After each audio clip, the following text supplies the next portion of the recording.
Bom dia! Você já pensou sobre a relação que existe entre a responsabilidade humana e a liberdade? Hoje, no vídeo de hoje, nós vamos trabalhar, refletir um pouco sobre esse assunto.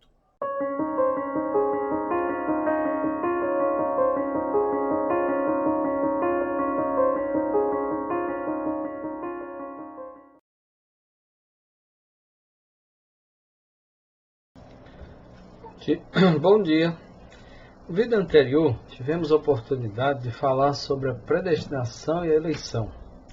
Vimos, sem sombra de dúvida, que a Bíblia ensina essa verdade, a verdade da eleição e da predestinação. Embora seja muito difícil para muitas pessoas que acreditam e defendem o livre-arbítrio entender essas coisas. Muita gente acha que a Bíblia ensina o livre-arbítrio. Isso é no mínimo curioso, pois em todos os 66 livros da Escritura Sagrada não há ocorrência nenhuma vez da expressão livre-arbítrio, enquanto há inúmeros textos referindo-se a predestinados, eleição, eleitos e escolhidos. Por que então tanta gente acha que a Bíblia ensina a doutrina do livre-arbítrio? Talvez porque muita gente confunde a liberdade, a responsabilidade humana, que é amplamente ensinada na Escritura, com o livre-arbítrio. Muita gente acha que se o homem não for livre para tomar suas decisões, ele não pode ser responsabilizado. Acha que uma é corolário da outra. Mas será que é assim mesmo? Vamos analisar essa afirmação. Em primeiro lugar, numa reflexão teológica, é fundamental que assentemos as bases comuns para que a reflexão se dê em alicerces seguros. Bem, qual a melhor base para uma discussão teológica? O que cada um pensa, as suas emoções, a cultura na qual estamos inseridos, a filosofia, ou será que a melhor base para a reflexão não seria a revelação divina, a Bíblia, a Escritura Sagrada? Apesar de muitos defensores do livre-arbítrio não admitirem, o fato é que muito de sua reflexão baseia-se justamente em seus próprios pensamentos, na filosofia, nas emoções e na cultura.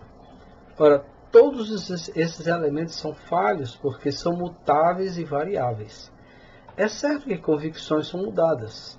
Se não fosse assim, não haveria lugar para arrependimento e muito menos para conversões. Emoções se alternam e a cultura varia no tempo e no espaço. Só a palavra do nosso Deus permanece imutável para sempre. Assentemos então que a base mais sólida para a nossa discussão é a Bíblia, a revelação escrita do nosso Deus. É certo que a revelação divina na Bíblia não é exaustiva, mas ela é suficiente e necessária para a nossa salvação.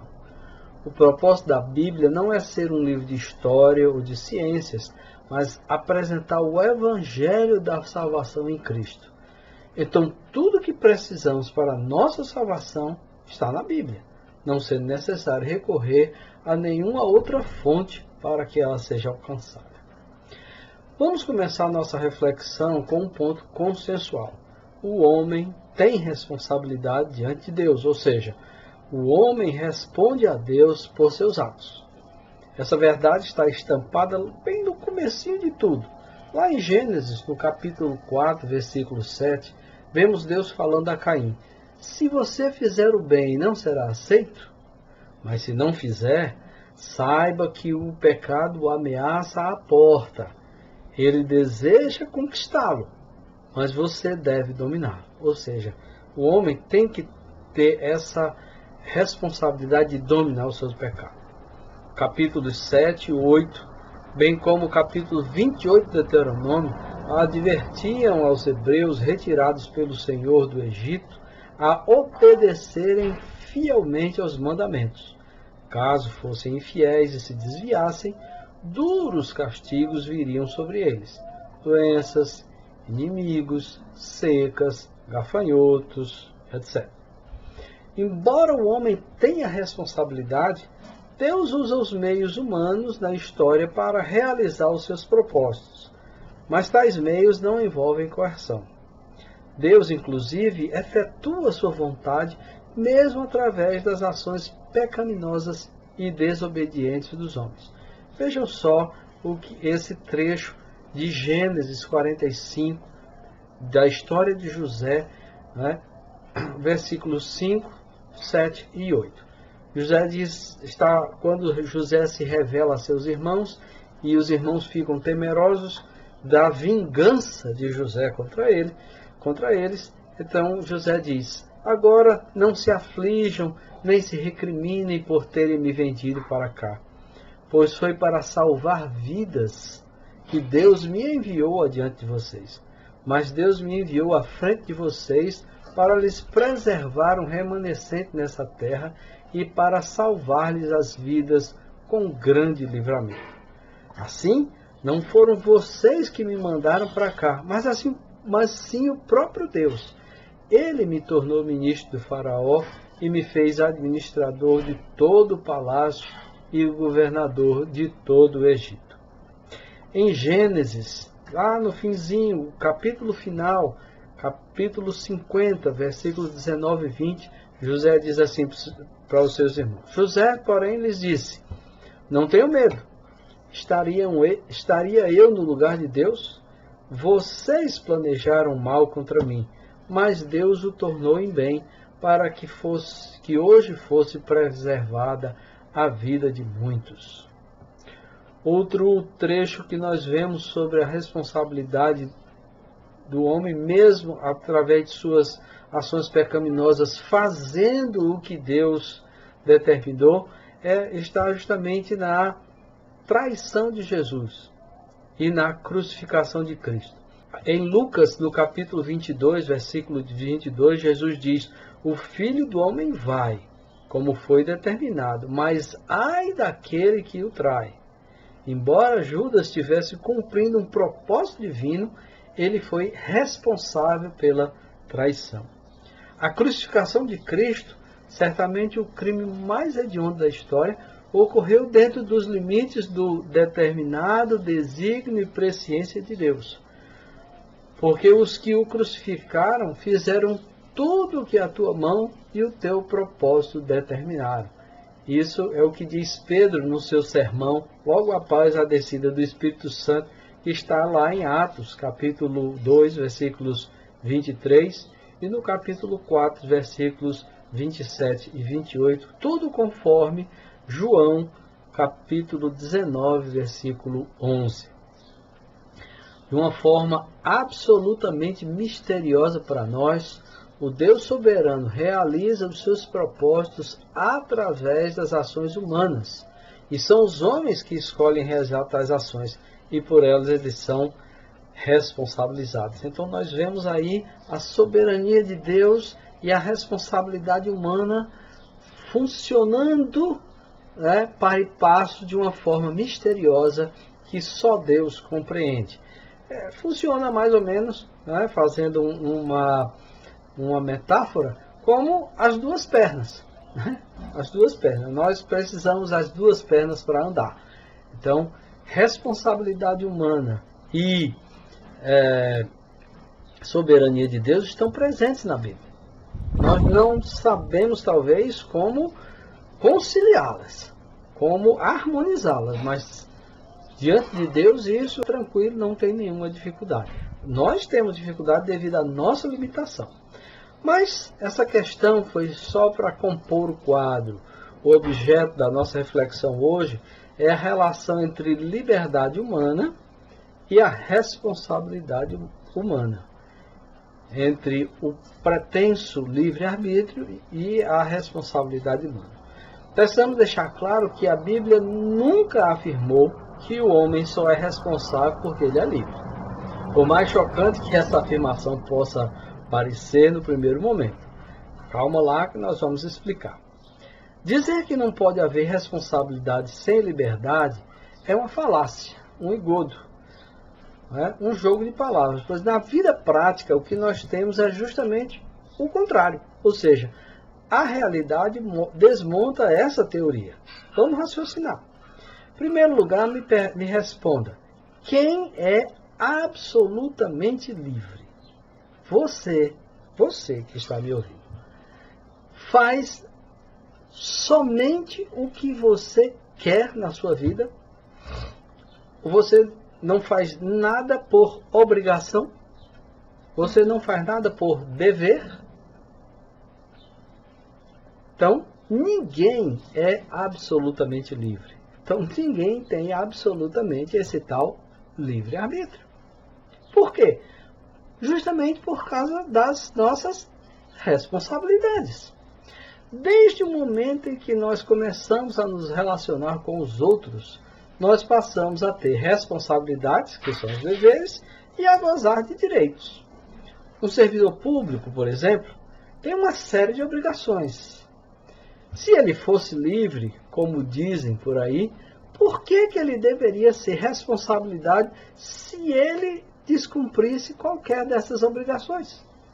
Ora, se uma pessoa é livre para fazer o que quer, não pode ser punido ou responsabilizado por aquilo que ele fez. Ele não é livre. Porém, não é isso que nós vemos na realidade. Né?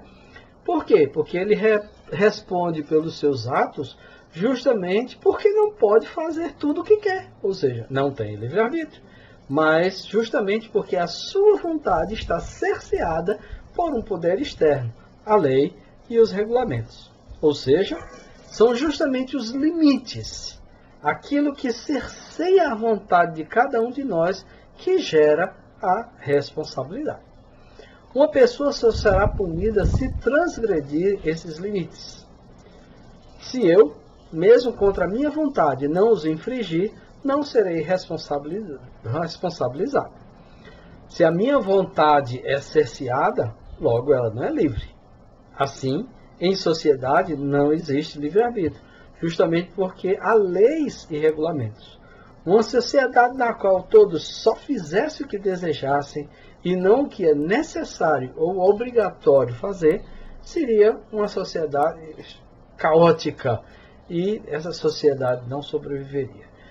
Por exemplo, nós temos hoje uma situação bem atípica: isolamento social, empreendimentos comerciais, industriais fechados, não é? Por determinação do governo do Estado. O lojista, o dono de uma loja, ele certamente, o seu desejo, a sua vontade é abrir o seu comércio. Se ele abrir contra o limite estabelecido, ele será responsabilizado. Ele vai responder, né, administrativamente, talvez criminalmente, dependendo, né? Ele vai levar uma multa, ou seja, se ele transgredir. Mas se ele, mesmo contra a sua vontade sendo contrariada, se ele mantém o seu empreendimento fechado, ele não vai ser responsabilizado. Ou seja, a sua vontade não é livre, porque se assim fosse, ele não poderia ser responsabilizado. Mas vamos imaginar uma situação de absoluta liberdade. Uma pessoa que está sozinha numa ilha deserta. Nessa ilha deserta, ele faz o que ele quer. Absolutamente livre, faz o que quer. Anda nu, faz suas necessidades em qualquer lugar, não dá contas dos seus atos a seu ninguém. Totalmente livre. Mas ele tem responsabilidade? Não. Não tem ninguém para cobrar dele atos que porventura ele tenha feito. Assim, a liberdade total, ao invés de gerar responsabilidade, na verdade, a liberdade total acaba com a responsabilidade. Nós só temos liberdade porque existem limites. Somos responsáveis diante de Deus justamente porque Ele estabeleceu limites e mandamentos. Não somos responsabilizados por Deus por causa da nossa liberdade, mas por causa das limitações que ele estabeleceu. Os limites à nossa liberdade e à nossa vontade. Temos então que a Bíblia não ensina o livre-arbítrio e a vida do dia a dia demonstra que esse livre-arbítrio não existe e que responsabilidade só existe justamente porque existem limites, existem cerceamento da nossa liberdade. Que Deus nos abençoe. Se você gostou, se você está gostando desses vídeos, se inscreva no canal, deixe o seu like, compartilhe, comente. Que Deus nos abençoe. Amém.